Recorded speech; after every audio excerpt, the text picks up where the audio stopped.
சென்னை மணலியில் உள்ள தனியார் பயோகேஸ் தயாரிக்கும் ஆலையில் கேஸ் உற்பத்தி தற்காலிகமாக நிறுத்தப்பட்டுள்ளன. சின்ன சேக்காடு பல்ஜி பாளையத்தில் தனியார் ஆலையில் பயோகேஸ் சிலிண்டர் வெடித்து சிதறியதில் ஆலையின் தூண்கள் சுவர் இடிந்து விழுந்தது. இந்த இடிபாடுகளில் சிக்கி ஊழியர் சரவணகுமார் என்பவர் உயிரிழந்தார். இந்நிலையில் பயோகேஸ் சிலிண்டர் வெடித்து சிதறிய போது வீடுகள் குலுங்கியதாகவும் மூச்சு திணறல் ஏற்பட்டதாகவும் பொதுமக்கள் சாலை மறியலில் ஈடுபட்டனர். இதனால் பயோகேஸ் தயாரிக்கும் ஆலையில் கேஸ் உற்பத்தி தற்காலிகமாக நிறுத்தப்பட்டுள்ளன. இந்நிலையில் பொதுமக்களுக்கு பாதிப்பை ஏற்படுத்தும் பயோகேஸ் தயாரிக்கும் ஆலையை நிரந்தரமாக மூட வேண்டும் என விடியா திமுக அரசுக்கு அப்பகுதி மக்கள் வலியுறுத்தியுள்ளனர்.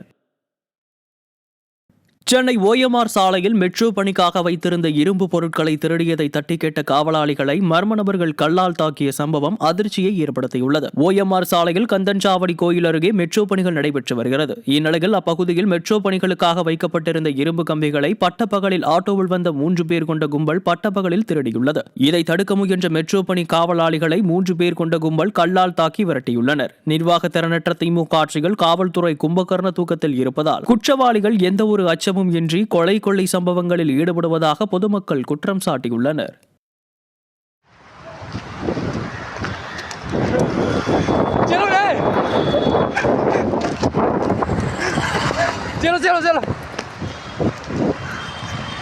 आजा